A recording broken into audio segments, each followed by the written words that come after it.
ஹரிநாராயண துரித நிவாரண பரமானந்த சதாசிவ சங்கர நாளென் செய்யும் வினைதானென் செய்யும் என நாடி வந்த கோல் என் செய்யும் கொடுங்கூற்று என் செய்யும் குமரேசர் இரு தாளும் சிலம்பும் சதங்கையும் தண்டையும் சண்முகம் தோளும் கடம்பும் எனக்கு முன்னே வந்து தோன்றினே. ஓம் அனுமந்தாய வித்மகே வாயு புத்திராய தீமகே தந்தனோ மாருதி பிரச்சோதியார்.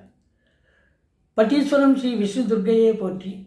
உலகெங்கிலும் வாழ்ந்து கொண்டிருக்கும் ஸ்ரீராம் ஆஸ்ட்ரோ யூடியூப் சேனல் நேயர்களுக்கு டாக்டர் சைதை ராஜாவின் அன்பான வணக்கங்கள். நாம் இப்பொழுது இந்த எபிசோடில் வார ராசி பலன்கள் ஜூன் 15ஆம் தேதி முதல் 21ஆம் தேதி வரைக்கும் உள்ளடக்கிய நாட்களுக்கு கிரகங்கள் எப்பேற்பட்ட பலனை வழங்கப் போகிறது என்பதை பார்க்கலாம் வாங்க. இந்த வாரம் முழுவதும் தேய்பிறை நாட்களே. இதுவரைக்கும் எங்கள் சேனலை பார்த்து கொண்டிருக்கும் அன்பர்கள் சப்ஸ்கிரைப் செய்யாதவர்கள் சப்ஸ்கிரைப் செய்து கொள்ளும்படி கேட்டுக்கொள்கிறோம். ரைட் சைடில் சப்ஸ்கிரைப் இருக்கும், பெல் பட்டன் இருக்கும். ரெண்டுத்தையும் ப்ரெஸ் பண்ணிங்கன்னா அடுத்த நொடியே எங்களுடைய வீடியோ உங்களை நோக்கி வர துவங்கிவிடும். இந்த வார கிரகங்களுடைய சஞ்சார நிலைகளை நாம் பார்க்கலாம். மேஷத்தில் சுக்கிர பகவான், சூரியன், புதன், குரு மிதுன ராசியில் இருக்கிறார்கள். செவ்வாய், கேது சிம்மத்தில் சஞ்சாரம் செய்கிறார்கள். சந்திரன் மகரத்தில் இருக்கிறார். அவர் 2.25 நாள் இருப்பார். வார இறுதியில் மேஷம் சென்று பலனை தருகிறார். ராகு பகவான் கும்பத்தில் சஞ்சாரம் செய்கிறார். சனி பகவான் மீனத்தில் சஞ்சாரம் செய்கிறார்.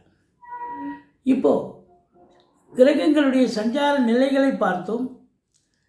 இனி ஒவ்வொரு ராசியாக பலன்களை பார்க்கலாமா? கடகராசி அன்பர்களுக்கு வணக்கம். கடகராசி காலபுருஷனுக்கு 4வது ராசி. புனர்பூசம் 4ஆம் பாதம், பூசம் ஆயில்ய நட்சத்திரம் உள்ளடக்கியது. இந்த கடகராசிக்கு இந்த வார கிரகங்கள் எப்பேற்பட்ட பலனை வழங்கப் போகிறது? சூப்பராக இருக்குமா இல்லை சுமாராக இருக்குமா அப்படின்னு பார்த்தீங்கன்னா, செவ்வாய் யோகாதிபதி என்று சொல்லக்கூடிய செவ்வாய் 2ஆம் இடத்தில் இருந்து சஞ்சாரம் செய்கிறார். 12இல் குரு பகவான் இருக்கிறார். ராகு 8இல் இருந்தாலும் குரு பார்வையில் இருக்கிறார். சனி பகவான் 9ஆம் இடத்தில் இருக்கிறார். குரு பார்வை ஒன்று தான் உங்களுக்கு பாசிட்டிவாக இருக்குங்க. சனி விலகிட்டு அஷ்டமத்து சனி இல்லை, 9ல் சனி இருக்குது. இருந்தாலும் குரு 12ல் இருக்கார். குரு பார்வை ஓரளவுக்கு நன்மையை தரக்கூடிய நிலை பாருங்க. குரு 12ல் இருந்தாலும் 5ஆம் பார்வையாக 4ஆம் இடத்தை பார்க்கிறது. மாத்ருஸ்தானம் என்று சொல்லக்கூடிய இடம்.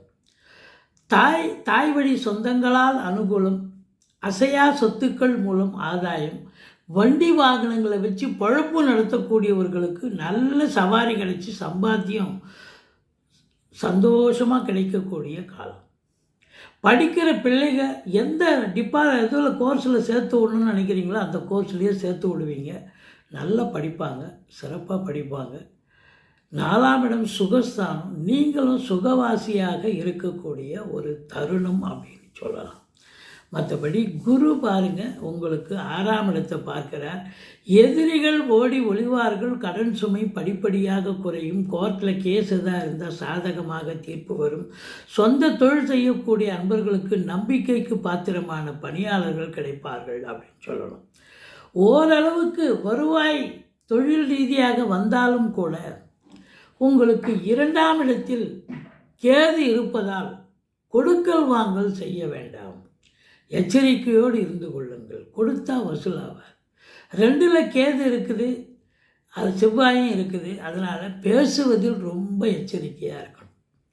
அது குடும்ப உறுப்பினர்கள்கிட்டையும் சரி, கணவன் மனைவியாக இருந்தாலும் சரி, வேலை பார்க்குற இடத்துல, தொழில் பண்ணுற இடத்துல கொஞ்சம் எச்சரிக்கையாக பேசணுங்க. ஏன்னா ஒரு சொல் வெல்லும், ஒரு சொல் கொல்லும்னு தெரியாமலாம் பெரியவங்க சொல்லியிருக்காங்க. அப்போ ரொம்ப ஜாக்கிரதையாக இருக்கணும். மற்றபடி நீங்கள் சாதிக்கக்கூடிய நேரமாக இது அப்படின்னா நீங்கள் சைலண்ட்டாக இருந்தாலே சாதிக்க முடியும். பேசுவதை குறைத்து கொள்ளுங்கள். மற்றபடி உங்களுக்கு பார்த்திங்கன்னா இந்த செவ்வாய் 4ஆம் பார்வையாக 5ஆம் இடத்தை பார்க்கிறார். பிள்ளைகளுடைய கல்வி வளர்ச்சி மேம்பாடு சிறப்பாக இருக்கும். நல்ல அவங்களுக்கு தேவையானதை பூர்த்தி பண்ணுவீங்க. அவங்களுக்கு ட்ரெஸ் மெட்டீரியல் ஆகட்டும், இல்லை அவங்களுக்கு ஃபீஸ் கட்டுறது, புக்ஸ் வாங்கி தர்றது, இப்படி அவங்க என்ன கோர்ஸில் சேர்த்து விட்றீங்களோ அதையும் சேர்த்து விட்டு அவங்களுக்கு உண்டான கம்ப்யூட்டர், லேப்டாப் இல்லாத அவங்களுக்கு என்ன தேவையோ அதெல்லாம் வாங்கி கொடுக்கக்கூடிய, பிள்ளைகளை சந்தோஷப்படுத்தக்கூடிய ஒரு தருணம் அப்படின்னு சொன்னால் சிறப்பாக இருக்கும். 5ஆம் இடத்தை அதிபதி பார்க்குறதால உங்களுக்கும் சந்தோஷத்துக்கு அளவே கிடையாது. சீட்டாட்டம், race, lottery, speculation, online business, share market போன்றவர்கள் செய்யும் அன்பர்களுக்கு சந்தோஷமான காலம். பூமி காரகன் செவ்வாய். அதனால் ரியல் எஸ்டேட் பிரமுகர்கள், ஃப்ளாட் ப்ரமோட்டர்ஸ், பில்டர்ஸ், கட்டிட கலைஞர்கள், இடம் வாங்கி விற்கக்கூடிய அன்பர்கள், இவங்களுக்கெல்லாம் சிறப்பான நேரம். அது மட்டும் இல்லை, பூர்வீகத்தில் வீடு கட்டுறது, வீடு ஆல்ட்ரேஷன் பண்ணுறது, ஏதாவது ஒரு வேலையை எடுத்துக்கிட்டு போவீங்க, கண்டிப்பாக செய்வீங்க, சிறப்பாக செய்வீங்க அப்படின்னு சொல்லலாம். 8ஆம் இடத்தில் ராகு இருப்பது சிறப்பல்ல. வெளி வட்டார பழக்க வழக்கங்களில் எச்சரிக்கையாக இருங்க. வெளிநாடு போகணுன்னுட்டிங்கன்னா எஸ்கேபிசம், அதாவது வெளிநாடு போயிட்டீங்கன்னா எஸ்கேப், ஒன்றும் பிரச்சனை இல்லை. அங்கே போய் நல்லா சம்பாதிப்பீங்க, சந்தோஷமாக இருப்பீங்க. ஆனால் ஃபுல்லாக இங்கே இருக்கிறீங்க, உள்நாட்டில் இருக்கிறீங்கன்னு சொன்னால் ஏதாவது ஒரு பிரச்சனை தேடிக்கிட்டு உங்களை வந்துடும். இல்லை நீங்கள் போய் அனாவசியமாக இழுத்து போட்டு உங்களுக்கு பிரச்சனையை உண்டாக்கிப்பீங்க.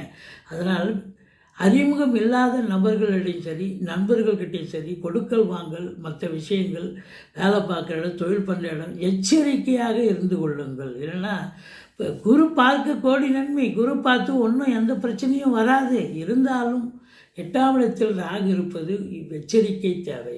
9ல் சனி இருக்குது. தந்தைக்கும் உங்களுக்கும் கருத்து வேறுபாடு வரும், எச்சரிக்கையோடு இருந்துக்குங்க. மற்றபடி உங்களுக்கு சிவனை வழிபாடு செய்தீர்கள் என்று சொன்னால் வாழ்க்கை வளமோடும் நலமோடும் அமையப்போகிறது. இந்த 11ஆம் இடத்து அதிபதி சுக்கிரன் 10ல் அமர்ந்திருப்பது என்பது மிக மிக சிறப்பு. சினிமா இண்டஸ்ட்ரி, தொலைக்காட்சி இண்டஸ்ட்ரியில் வேலை பார்க்கக்கூடிய அன்பர்கள், இவங்களுக்கெல்லாம் ஒரு பொற்காலமாகத்தான் விளங்கப் போகிறது. அற்புதமாக இருக்குங்க.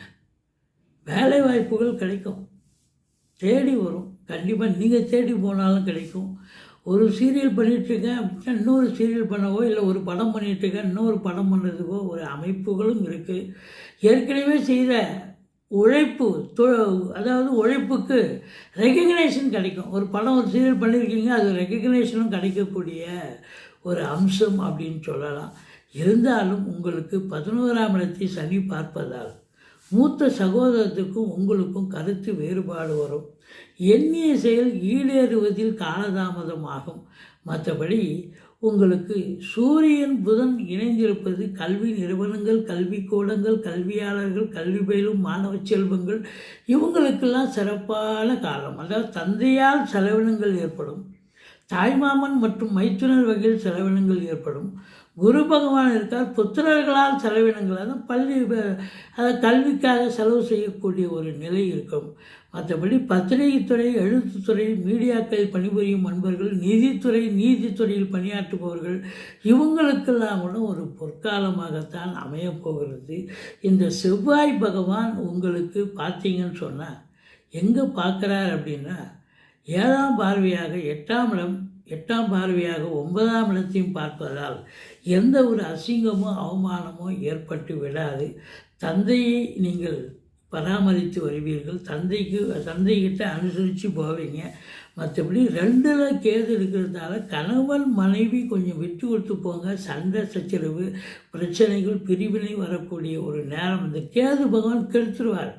குடும்பஸ்தானத்தில் கேது இருந்தால் குடும்பத்தை அனாவசியமாக பிரித்து விடுவார். எல்லாரும் பிரிஞ்சிட மாட்டாங்க, பிரியோன்ற தம்பதிகளை பிரித்து விடக்கூடிய ஒரு நிலை இருக்கும். மற்றபடி கடகராசியில் பிறந்த அன்பர்களுக்கு இந்த 16, 17, 18 சந்திராஷ்டம நாட்களாக வருவதால் கொஞ்சம் எச்சரிக்கையோடு இருந்துங்க. சந்திராஷ்டமம் சொல்லிக்கிட்டிங்கன்னா சூதனமாக நடந்துப்பீங்க. மற்றபடி நீங்கள் வணங்க வேண்டிய தெய்வம் அப்படின்னு பார்த்தீங்கன்னா பிள்ளையாரை வழிபாடு செய்யுங்கள். பட்டீஸ்வரம் ஸ்ரீ விஷ்ணு துர்க்கையை போற்றுங்கள். முருகப்பெருமானை வணங்குங்கள். வாழ்க்கை வளமோடும் நலமோடும் அமையப்போகிறது. நன்றி. வாழ்க வளமுடன்.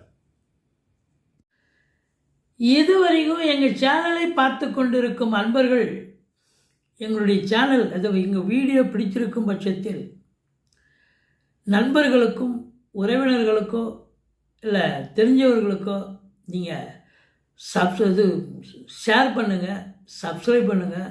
மறக்காமல் சப்ஸ்கிரைப் பண்ணுங்கள். நன்றி. வாழ்க வளமுடன்.